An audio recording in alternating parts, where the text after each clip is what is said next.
శ్రీ రామకృష్ణ ప్రభ ఛానల్ను చూడండి, మాసపత్రికను చదవండి.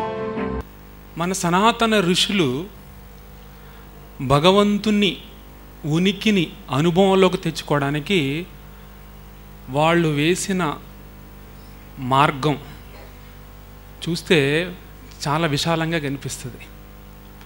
ఎందుకంటే భగవంతుడు ఎక్కడో ప్రకృతికి అతీతంగా ఎక్కడో మన నుంచి ఆవల లేడని, భగవంతుడు అన్నింట్లా సర్వత్రా ఉన్నాడని చెప్తూ వాళ్ళు ఏం చేశారంటే ప్రకృతిలో ఉన్న ప్రతి అణువులోనూ ప్రకాశిస్తున్నాడని ఆ సత్యాన్ని ఆవిష్కరించుకోవాలని చెప్పారు వాళ్ళు.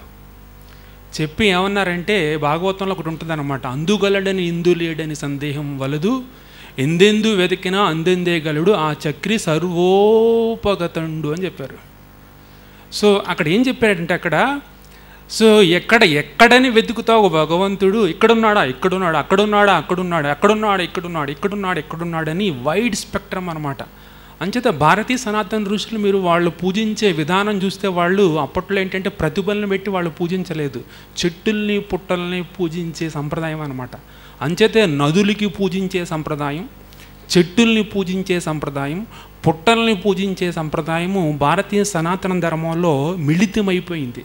అంతే ఏంటి, భగవంతుడు సర్వత్రా ఉన్నాడు అని తెలియజెప్పడం కోసం నదుల్ని పుట్టల్ని చెట్టుల్ని మీరు పూజించండి అనే భావనతో పూజించండి, భగవంతుడు ఉన్నాడు అనే భావనతో పూజించమని సనాతన ధర్మం ఏంటంటే అంత పెద్దపేట వేసిందనమాట. మీరు గమనిస్తే వైడ్ స్పెక్ట్రమ్ అనమాట. కానీ మనం ఏం చేసామంటే ఈ పుష్కరాల పేరుతో చేసి అక్కడ ఏదో 12 నిమిషాలకు ఒకసారి దాన్ని ఏదో పూజించడం, తర్వాత దానిలో కలుషిత పదార్థాలు దానిలోకి పనికిరాని చెత్త అంతా తీసుకెళ్ళి ఆ నదిలోనే వాడేయడం, తద్వారా వ్యాధులు ఇవన్నీ తీసుకుని ఆ భావన పూర్తిగా మర్చిపోయాం. చూడండి, అంటే ఆధ్యాత్మికత అనేది దైనందిన జీవితంలో ఎంత చొప్పించేసారో మీకు అర్థమవుద్ది అనమాట. అంచేత చెట్టుల్ని పుట్టల్ని పూజించే సంప్రదాయము మన సనాతన ధర్మంలో ఉంది. ఇంకపోతే శ్రీరామకృష్ణ పరమహంస గారిని తీసుకోండి, ఆయనకి ఫస్ట్ ఎక్స్పీరియన్స్ ఆధ్యాత్మిక అనుభూతి ఎక్కడ కలిగింది అనుకున్నారు? ఆకాశం, కారు మబ్బులు, ఒక కొంగల వారు వెళుతుంటే దాని యొక్క చైతన్యానికి ఆయన ఉద్దీపన చెంది బాహ్య స్మృతిని కోల్పోయారు. దాన్ని మనం భగవత్పరంగా అనుభవించాలనుకోండి, నల్ల మొగ్గులు అంటే నీలిమేఘశ్యాముడు, ఆయన మెడలో తెల్లని కొంగల వారు అంటే ఒక దండగా భావించి ఆయన అనుభూతి చెందారు అని చెప్పొచ్చు అనమాట. కానీ అసలు ఎక్స్పీరియన్స్ ఏంటంటే ఆ నల్లని మబ్బులు ముందు ఒక తెల్లని కొంగల బారు యొక్క ఆ ఆనందానికి ఆయన ఏం చేశారు, వెంటనే స్పృహ కోల్పోయారు అనమాట. చైతన్యం, కాన్షియస్నెస్ని ఆయన గమనించారు. చూడండి, శ్రీరామకృష్ణ జీవితంతో ప్రతిదీ కూడా గంగావారి బ్రహ్మవారి అనేవారు. గంగా నది అంటే గంగాజలం అంటే ఆయనకి ఎంతో ప్రీతిగా ఉండేది. అంటే కాళికాలయంలో కాళీమాత ఉనికినిలో కాళీమాతని విగ్రహంలో ఆ చిన్మయ మూర్తిని దర్శించడంతో పాటు ఆ నీళ్ళకి కూడా ఆయన అంత ఇంపార్టెన్స్ ఇచ్చేవారు. అంటే ఏంటి, కాళికాలయంలో ఉన్న కాళీమాతలో పొందిన దర్శనము అనుభూతిని కూడా ఆయన నీళ్లలో దర్శించేవారు అనమాట. అంత వైడ్ స్పెక్ట్రమ్ ఉంది మనకి. అంచేత భగవంతుని ఉనికిని దర్శించాలంటే ఎక్కడ దర్శించాలి అంటే ఇంకా కేనోపనిషత్తులో ఒక మంచి ఉదాహరణ కనిపిస్తుంది అనమాట. శిష్యుడు అడుగుతాడు, గురువుగారిని అడుగుతాడు, భగవంతుణ్ణి ఏ విధంగా దర్శించాలని అడగకుండా వాళ్ళు తెలివిగా అడుగుతారనమాట. ఆ రోజుల్లో ఈ దేవి దేవతలు లేరని నేను చెప్పాను కదండి. నాకు ఒక డౌట్ వచ్చింది, ఈ శరీరంలో ప్రాణశక్తిని నడిపించేవాడెవడు, కన్ను ద్వారా చూసేవాడెవడు, చెవుల ద్వారా వినేవాడెవడు అని శిష్యుడు ప్రశ్నిస్తాడు. కేనేషితం పతతి ప్రేషితం మనహ కేన ప్రాణ ప్రైతియుక్త అని అడుగుతాడు. మనం గమనించామా, కళ్ళు ఉదయం నుంచి అప్పటి వరకు సత్సంగం వింటున్నాం, చెవుల ద్వారా నామాన్ని తీసుకున్నాం, చప్పట్లు కొడుతున్నాం, ప్రాణవాయువు జరుగుతూ ఉంది, కళ్ళు చూస్తామని ఒకసారి స్వామీజీ వైపు చూస్తున్నాం, ఒకసారి రామకృష్ణ వైపు చూస్తున్నాం, భగవంతుని నామాన్ని ఉచ్చరిస్తున్నాం. ఇదంతా జరగడానికి కారణం ఏంటి అని శిష్యుడు ప్రశ్నించాడు. అప్పుడు గురువుగారు ఏం చెప్పారంటే శ్రోత్రస్య శ్రోత్రం చక్షుస్య చక్షు మనసో మనసు అని చెప్పాడు అనమాట. ఈ కళ్ళుకి చూపున ఎవడు వాడు, ఆ భగవంతుడు ఎవడు, ఈ ప్రాణశక్తి ఇచ్చేవాడు, కంటికి చూపు చెవికి వినే శక్తి ఇచ్చేవాడు ఎవడు అడిగినప్పుడు ఏం చెప్పాడంటే, ఎవడంటే వాడు నీకు కళ్ళు ఉన్నప్పటికీ కూడా కన్ను చూడడానికి చూసే శక్తిని ఇచ్చేవాడు, చెవులు ఉన్నప్పటికీ చెవులు వినడానికి శక్తిని ఇచ్చేవాడు, ఈ ప్రాణవాయువును నడిపించేవాడే వాడు ఆ సర్వోపగతుండు అని చెప్పాడు అనమాట. ఇప్పుడు భగవంతుని ఉనికిని ఎక్కడ అనుభవంలో చేసుకోవాలంటే ఇప్పుడు గాలి పిలుస్తున్నాను అనుకోండి, ఇక్కడే భగవంతుడు ఎగ్జిస్టెన్స్ ఉందన్నమాట. చెవుల ద్వారా వింటున్నాను అనుకోండి, ఇక్కడే ఎగ్జిస్టెన్స్ ఉంది. అదర్వైజ్ నేనేం చెప్పినా మీరు వినలేరు, డమ్. సో చెప్పాడు అనమాట. ఆ విధంగా చెప్పడం జరిగింది అనమాట. అంటే వైడ్ స్పెక్ట్రమ్, భగవంతుని యొక్క ప్రెజెన్స్, ఉనికిని అనుభవంలోకి తెచ్చుకోవడానికి ఎంత పెద్దపీట వేశారంటే మన సనాతన ఋషులు మనం చెప్పలేము. శ్రీరామకృష్ణుల జీవితంలో అణువణువునా కనిపిస్తూ ఉంటుంది ఇది. సో అంచేత ఇక్కడ మనం అర్థం చేసుకోవాల్సింది ఏంటంటే, మీరు ఇంకోటి గమనించండి. అంటే నేను టేక్ ఆఫ్ ఎందుకు ఎలా చేస్తున్నానంటే తెలుసుకోవాలి ఫస్ట్. మీరు ట్రెడిషనల్ టెంపుల్స్కి వెళ్ళండి. ట్రెడిషనల్ టెంపుల్స్ని మీరు వెళ్ళి ఒక శ్రీశైలం వెళ్ళి మల్లికార్జున స్వామిని దర్శించి బయటకు వచ్చిన వెంటనే మీకు ఏం కనిపిస్తుంది? అద్దాల మండపం కనిపిస్తుంది. ప్రతి ఒక్కడు అద్దాల మండపంలోకి వెళ్తాం. ₹1 ఇచ్చేసి వెళ్ళి అద్దాల మండపంలో మన ముఖం మనం చూసుకుని ఇలా కూముతో దూకుని వచ్చేస్తాం. అది కరెక్ట్ కాదనమాట. అక్కడ కూడా ఒక లాజిక్ ఉంది. అక్కడ మధ్యలో ఒక దేవుడి విగ్రహం పెడతారు. ఆ దేవుడు విగ్రహాన్ని మనం చూసామనుకోండి, ఈ గ్లాసులో ప్రతి చోట కూడా విగ్రహమే కనిపిస్తుంది. ఈవెన్ మనం కూడా కనపడతా ఉంటాం. అంటే అర్థం ఏంటి? నువ్వు దేవాలయంలో దర్శించిన ప్రతిమ సర్వత్రా వ్యాపించి ఉంది అని చెప్పడం కోసం అక్కడ పెట్టారు. మనం ఏం చేస్తాం? ₹1 ఇచ్చేసి అక్కడ టికెట్ పెడతారు. వాళ్ళకి అర్థం కాదు, మనకు అంతకంటే అర్థం కాదు, వచ్చేస్తాం అనమాట.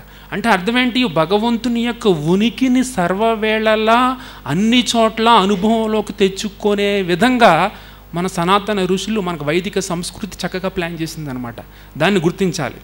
ఇంకొకటి ఏంటంటే, సనాతన ధర్మంలో గొప్పతనం ఏంటంటే, నాస్తికుడిని కూడా, అంటే నేను భగవంతుడిని నమ్మను అనేవాడికి కూడా నోవేర్ అంటాడు. Where is God? God is nowhere. అంటే నోవేర్ అంటే ఏంటి? నౌ హియర్ అని అర్థం. That's all. నోవేర్ అంటే ఏంటి? Now split it, now here. నాస్తికుడు కూడా ఏంటంటే భగవంతుడి యొక్క ఉనికిని చూపించేలాగా అంత పటిష్టమైన ఒక పెద్దపీట వేసింది సనాతన ధర్మం. ఇంకా పాయింట్కి వచ్చేటప్పటికి ఏమవుతుందంటే, శ్రీరామకృష్ణులు ఒక వండర్ఫుల్ ఎగ్జాంపుల్ చెప్తారు. ఏం చెప్తారంటే, ఇందాక మనం కేనోపనిషత్తు గురించి చెప్పాం కదా, ఆయన ఎంత చాకచక్యంగా చెప్తారంటే, గృహిణులు బాగా నేర్చుకోవాలి, తెలుస్తుంది అన్నమాట. రోజు దాంతోనే వాళ్ళు ఎక్స్పెరిమెంట్ చేస్తూ ఉంటారు. మానవ శరీరం ఒక కుండ లాంటిది. ఇప్పుడు కుండలు వాడలేదు అనుకోండి, అది వేరే విషయం. సో కుండ లాంటిది. మనసు, బుద్ధి, ఇంద్రియాలు అనేవి ఏంటంటే ఆ కుండలో పోసిన నీరు, బియ్యము, లేకపోతే పొటాటోలో ఏదైతే వేస్తారో కూర వండడానికి అవి అనుకోండి. ఇప్పుడు ఈ నీరు కాగడం, ఈ బియ్యం ఉడకడం, పొటాటోలు ఆ కుండలో ఎగిరెగిరి పడడం దేని ద్వారా జరుగుతుంది అని అడిగారు. కింద ఉన్న ఫైర్, అగ్ని ద్వారా జరుగుతుంది అన్నమాట. అదేవిధంగా ఈ శరీరాలు, మనసు, ఇంద్రియాలు ఇదంతా కూడా దేని ద్వారా, దేని ప్రమేయంతో నడుస్తుంది అంటే ఏంటి? ఆ చక్రి, ఆ భగవంతుడి యొక్క ప్రమేయంతో ఇదంతా నడుస్తుందని మనం గుర్తించామనుకోండి. ఇప్పుడు ప్రతిసారి కళ్ళుతో మనం చూస్తున్నామంటే అర్థం ఏంటంటే there is a presence of the God. So when you are hearing something through your ears, there is a presence of God. ప్రాణం నడుస్తుంది అంటే భగవంతుని ఉనికి, మాట్లాడుతున్నామంటే భగవంతుని ఉనికి. So everywhere we can. Of course అంత తొందరగా అనుభవంలోకి రాదు అనుకోండి, ఎందుకంటే ఒక ప్లాట్ఫామ్ క్రియేట్ చేయాలి కాబట్టి టేక్ ఆఫ్ని ఎలా టేక్ ఆఫ్ చేస్తున్నాను. సో ఇక్కడ ఓన్లీ స్ట్రే థాట్స్, మా ఆలోచనలు మీతో పంచుకోవడమే. మీరు దాన్ని వేసి గుచ్చుకుని మాల గుచ్చుకుని అందంగా అలంకరించుకుంటే మీ జీవితాలకి అలంకార ప్రాయాలు అవుతాయి. అది అర్థమవుతుందండి. అలంకారం మళ్ళీ వేసుకుంటే అలంకారం మంచిగా అలంకారంగా ఉంటుంది. ఇందాక పైకి టెంపుల్కి వెళ్ళిన తర్వాత డెకరేషన్ బాగుంది. నేను అనుకున్నాను ఆయనతోని, ఏమయ్యా ఈరోజు మంచిగా డెకరేషన్ చేయించుకున్నావయ్యా అనిపించింది. ఇప్పుడు వెంటనే నాకు ఒకటి స్ట్రైక్ అయిందనమాట. మళ్ళీ నేను ఇంకొక బ్యాంకులోకి వెళ్తున్నాను. మంచిగా సార్ డెకరేషన్ చేయించుకున్నావా అన్నప్పుడు వెంటనే రామేచ్ఛ అనే స్టోరీ గుర్తొచ్చింది రామకృష్ణ జీవితంలో. అదే అనమాట రామేచ్ఛ స్టోరీ. తెలుసండి మీకు? కథామృతంలో రామకృష్ణ చెప్తారు రామేచ్ఛ స్టోరీ. రాముడు అంటే ఒక అతను ఉన్నాడు, సాలివాడు. రాత్రి నిద్ర పట్టలేదని టీవీ ఛానల్ పట్టుకుని కూర్చోలేదన్నమాట. బయట ఆరు బయట కూర్చుని భగవంతుని నామాన్ని జపిస్తున్నాడు.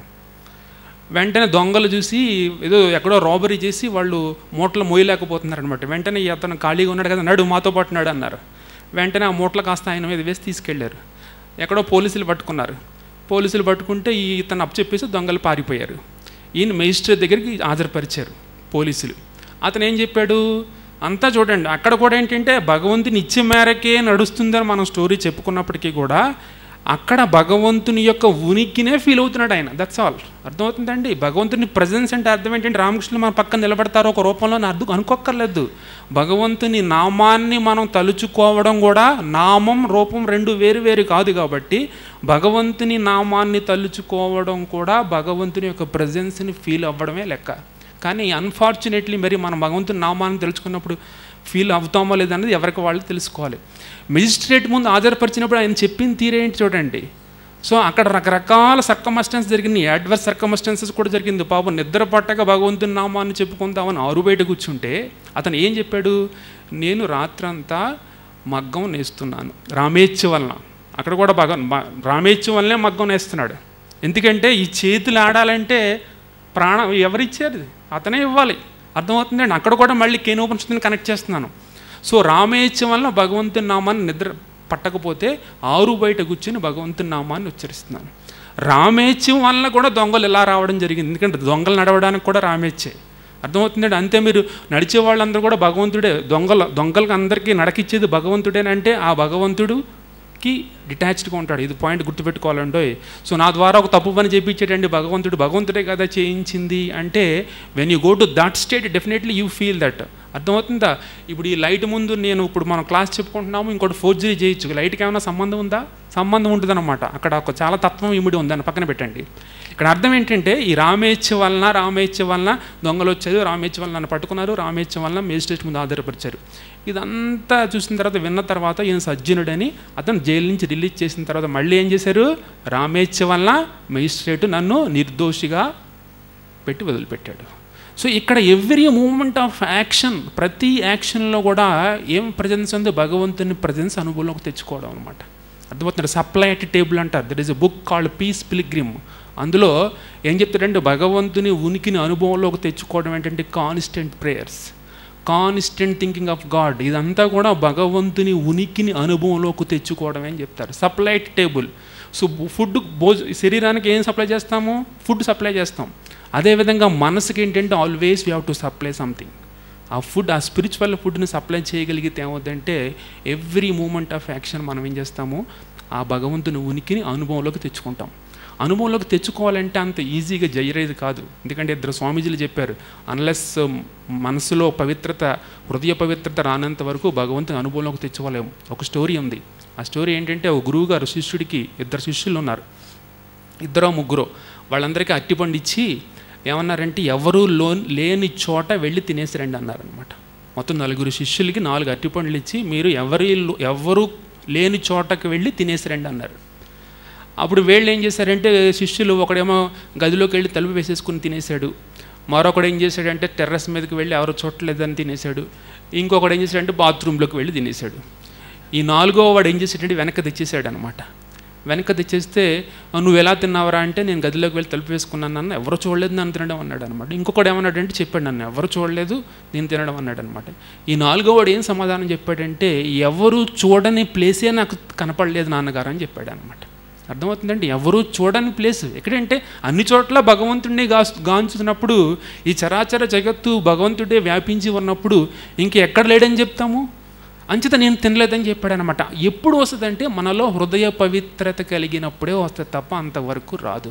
అంతవరకు ఏం చేస్తామంటే దేవాలయంలోకి వెళ్ళి దేవుని సన్నిధిలో దేవుని విగ్రహంలో మాత్రమే భగవంతుని ఉనికిని మనం గమనిస్తూ ఉంటాం. అంచేతే దానికి కొన్ని టెక్నిక్స్ ఉన్నాయన్నమాట. ఆ టెక్నిక్స్ ఏంటంటే ఒక్కొక్కటి చెప్తాను. పూర్వ సంస్కారాలు ఉంటాయి మనలో, మనందరిలోనూ కూడా పూర్వజన్మ సంస్కారాలు ఉంటాయి. ఇంకా కల్మషాలు ఉంటాయి, హీన ప్రవృత్తి ఉంటుంది. Everybody has to accept it. So ఇవన్నీ ఉండడానికి కారణం ఏంటంటే అజ్ఞానం, ఇగ్నోరెన్స్, అజ్ఞానం అనమాట. ఈ అజ్ఞానం వల్ల ఏం చేస్తామంటే మనలో ఉన్న భగవంతుని ఉనికిని, అంతర్యామిగా ఉన్నవాడి యొక్క ఉనికిని మనం అనుభవంలోకి తెచ్చుకోలేము. ఎందుకంటే మనసు రాగద్వేషాలతో ఉంటుంది. అర్థమవుతుందంటే పూర్వజన్మ సంస్కారాలతో మలినం పట్టేసిన దాంట్లో అద్దం మీద మలినం పెడితే మన యొక్క ప్రకాశం, మనం అద్దం చూసుకున్నప్పటికీ కూడా మనం యొక్క ప్రతిబింబాన్ని ఏ విధంగా చూసుకోలేమో అదేవిధంగా సర్వాంతర్యామి పరమాత్మ రూపంలో ఉన్న భగవంతుడిని ఈ మలినం పెట్టని సంస్కారాలు, హీన కల్మషాలు, లేకపోతే రాగద్వేషాలు ఉన్న కారణంగా మనం ఏం చేస్తున్నామంటే ఆ ప్రజెన్స్ని పొందలేకపోతున్నాం. కానీ ఎప్పుడు పొందుతామో చూడండి. ఒక్కొక్క సందర్భంలో ఒకసారి ధ్యానం చేసుకున్నప్పుడు, తర్వాత జపం చేసుకున్నప్పుడు, ఒక నామ సంకీర్తన చేసినప్పుడు అది అయిపోయిన తర్వాత మీలో ఒక ప్రశాంత స్థితి కలుగుతుంది. అది చాలా తక్కువ మంది పట్టుకోగలుగుతారు, అందరూ పట్టుకోలేరన్నమాట. ఆ పట్టుకోవడం అనేది ఏమవుతుందంటే రామకృష్ణుల వారి యొక్క ఉదాహరణలో మనం చూస్తే ఏమవుతుందంటే గడియారానికి 2 ముళ్ళు ఉంటాయి.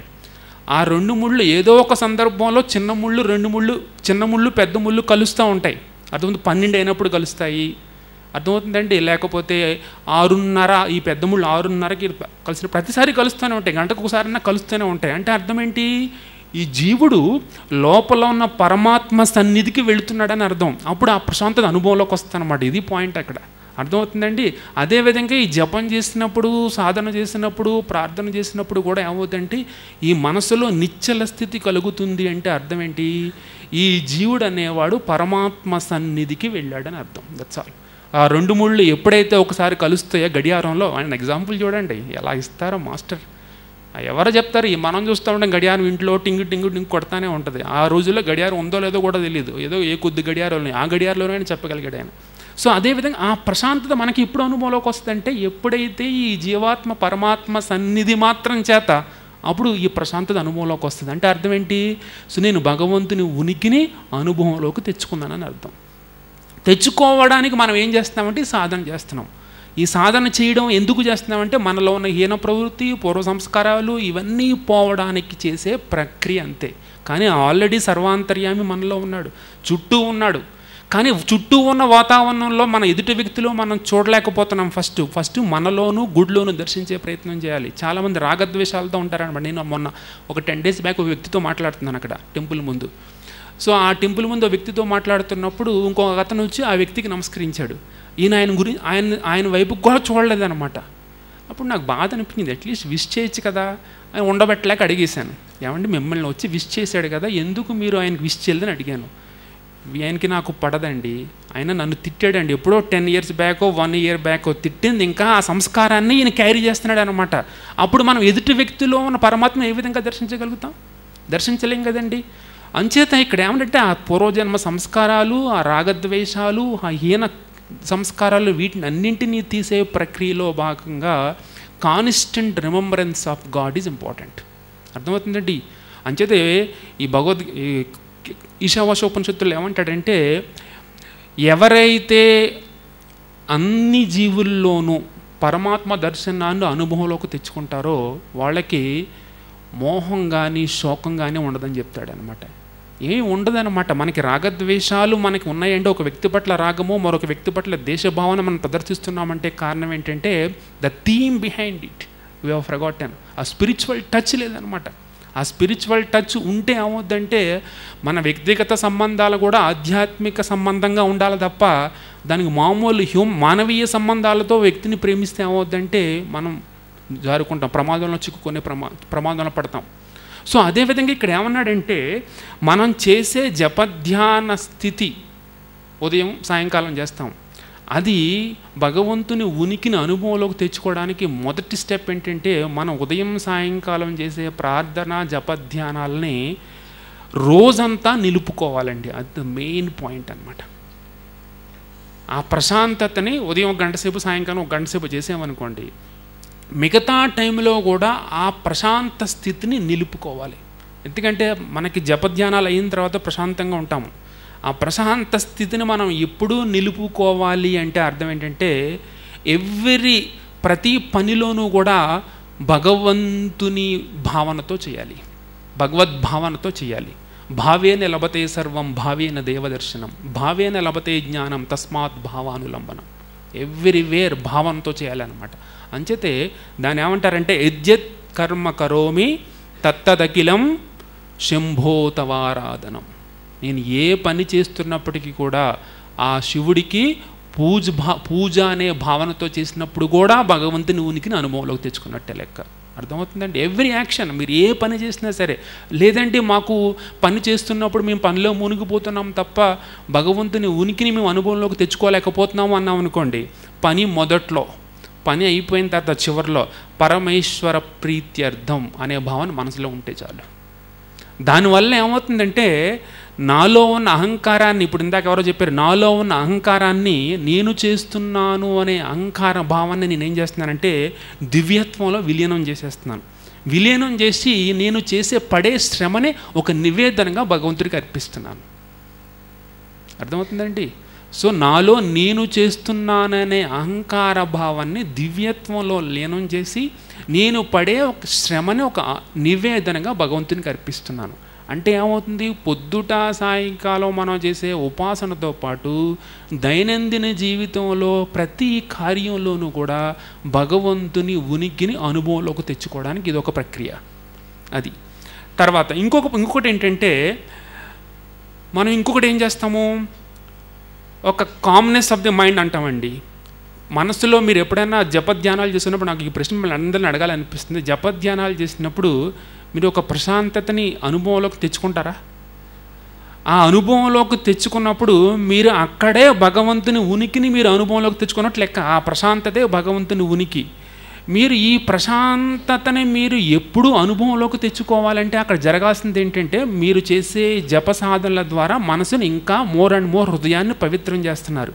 హృదయం పవిత్రం అయినప్పుడు అలా అవుతుందంటే, హృదయం పవిత్రం చేయడం ద్వారా మనం ఏం చేస్తున్నామంటే ఆ ప్రశాంతత నిశ్చల స్థితిని ఎప్పుడూ అనుభవంలోకి ఉంటుంది.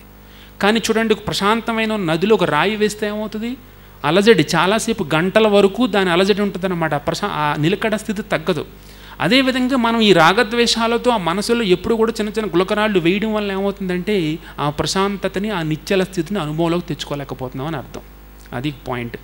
ఇంకా ప్రతిదీ జీవితంలో ప్రతిదీ కూడా ఒక ఆధ్యాత్మిక కోణంలో ఆలోచించడమే మొదలుపెట్టండి. అర్థమవుతుందండి. ఏ కష్టం వచ్చినా, ఏ సుఖం వచ్చినా సరే భగవంతుడు నాకు ఇలా ప్రసాదించాడు. ప్రసాదే సర్వ దుఃఖాన మాని రస్యోపజాయితే అని భగవద్గీతలో చెప్పుకుంటాను చూసారండి. ప్రతిదీ కూడా భగవత్ ప్రసాదంగా స్వీకరించడం. సుఖమైన, దుఃఖమైన, నష్టమైన, లాభమైన ప్రతిదీ కూడా భగవత్ ప్రసాదంగా తీసుకునే స్థాయికి వెళ్ళడంలో కూడా భగవంతుని ఉనికిని అనుభవంలోకి తెచ్చుకుంటున్నాం. అర్థమవుతుందండి. So every action that we are doing, take it is a God's prasada. భగవంతుని ఇచ్చిన ప్రసాదంగా తీసుకున్నప్పుడు ఏమవుతుందంటే భగవంతుడిని మనం నేరుగా ఆయన ఉనికిని ప్రజెన్స్ని మనం గమనించలేకపోయినప్పటికీ కూడా భగవంతుని ఉనికిని తెచ్చుకోవడమే. కాన్స్టెంట్గా ప్రార్థన చేయడం. భగవంతుని గురించి ఏంటంటే ఏదో అంటే పని చేస్తూనే ఉంటాం. భగవంతుడే ఈరోజు వేడి ఎక్కువ ఎండగాపిస్తున్నావా, అంతే అయిపోయింది, అంతే. అది కూడా భగవంతుని ఉనికిని అనుభవంలోకి తెచ్చుకోవడమే. అర్థమవుతుందా? ఈరోజు ఏంటి, కరెంటు తీసేసారేంటి, కరెంట్ ఇన్నిసార్లు పోతుందేంటి, భగవంతుడు ఈరోజు భగవంతుడు ఈ ఏర్పాటు చేశాడా, అది కూడా భగవంతుడిని తెలుసుకోవడమే. దానివల్ల ఏమవుతుందంటే అయ్యో ఈ దిక్కుమాలినోడు కరెంట్ అస్తమానం తీసేస్తున్నాడు అనేదానికంటే ఏమవుతుంది, భగవంతుని రీప్లేస్ చేసేసామన్నమాట. Every moment of action when you try to manage this things that itself మనస్సు కూడా అంటే మీరు చూడండి ఖచ్చితంగా ఒక మనసులో ఒక ప్రశాంత స్థితిని మీరు అనుభవంలోకి తెచ్చుకుంటారు. ప్రతిదీ అలా చేయగలిగితే, ప్రతిదీ అలా చేయాలన్నమాట. అప్పుడు ఏమవుతుందంటే మనకి జీవితంలో ప్రతి వర్క్, ప్రతి కర్మ కూడా భగవన్మయంగానే కనిపిస్తుంది తప్ప వేరే దానిగా కనిపించట్లేదు అనమాట. అర్థమవుతుంది. ట్రాఫిక్ వెళ్ళిపోతారు, కారులో వెళ్ళిపోతూ ఉంటారు, ఒక ట్రాఫిక్ జామ్ పడుతుంది అనమాట. 144 సెకండ్లు అక్కడ వెయిట్ చేయాలి. హైదరాబాద్లో ఎప్పుడు ట్రాఫిక్ జామే అనుకునే కంటే మీ కారులో ఏమన్నా ఒక మంచి MP3 ప్లేయర్ ఉంటే ఒక పాట వినడం మొదలు పెట్టండి. సో ఈరోజు ఇక్కడ ట్రాఫిక్ జామ్ అంటే ఎక్కువ మంది ఎవరన్నా గుడులకు వెళుతున్నారేమో అనుకోండి, సరిపోయింది అంతే. ఈరోజు ఎక్కడైనా ఒక భగవత్ కార్యం నడుస్తుందేమో, లేకపోతే ఎందుకు ఇంత ఆలోచన రాకపోతే మీకు ఏమన్నా MP3 ప్లేయర్ కానీ లేకపోతే మీకు నచ్చిన పాట పాడుకోండి, ఎవరు వద్దంటారో చెప్పండి. దానివల్ల ఏమవుతుంది, ఈవెన్ ద మోస్ట్ డిఫికల్ట్ సిచ్యువేషన్లో కూడా భగవంతుని ఉనికిని అనుభవంలోకి తెచ్చుకున్నట్టు అవుతుంది అనమాట.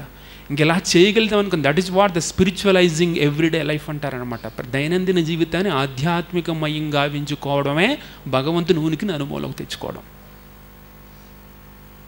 ఇది ఎంతమందికి వర్కౌట్ అవుతుంది ఏంటంటే నేను చెప్పడం ఏంటంటే ఐ డోంట్ నో అందరికీ మన సాధ్యం అవుతుందో అవుతుందో తెలియదు. ఏంటంటే ఇందాక ఎవరో స్వామి చెప్పారు, భగవంతుని మీద పూర్తి విశ్వాసం ఉండాలి. అండ్ అగైన్ దట్ నేను ఈ జన్మలోనే నా జీవితాన్ని సార్థకత చేసుకోవాలనే తీవ్ర ముముక్షత్వం ఉన్న వాళ్ళకి మాత్రమే ఈ 24 hours వర్కౌట్ చేయడం నేర్చుకుంటారన్నమాట. అర్థమవుతుందండి. శ్రీరామకృష్ణుల వారి జీవితం గమనించండి. శ్రీరామకృష్ణుల వారి జీవితంలో ప్రతిదీ కూడా అణువణువున భగవన్మయంగానే చూశారు ఆయన. అణువణువు కూడా భగవన్మయంగా చూశారు అన్నమాట. ప్రతి ఇంటరాక్షన్లో కూడా భగవంతుని తీసుకొచ్చేవారు. శారదామాత జీవితం చూడండి, గురుదేవులు అనే ప్రస్తావన లేకుండా ఒక మాట ఉండదు.